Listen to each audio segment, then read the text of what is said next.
Hello, good afternoon. Yeah. We're having me and the having dinner here at the Timbaro Plaza after KTPH hospital for his assessment for his eyes surgery.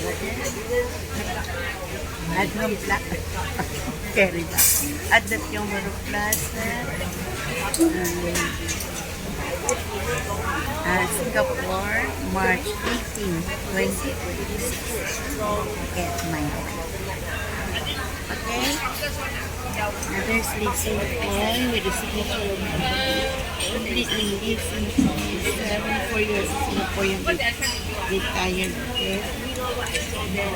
The signature of Albert Lee. The signature of complete name Lisa Paul. We're having this pork with the soup and the with the tofu, some with eggs. Enjoy Singapore. Me and the happy dinner, March 18, 2026. Enjoy Singapore. Me and the happy dinner.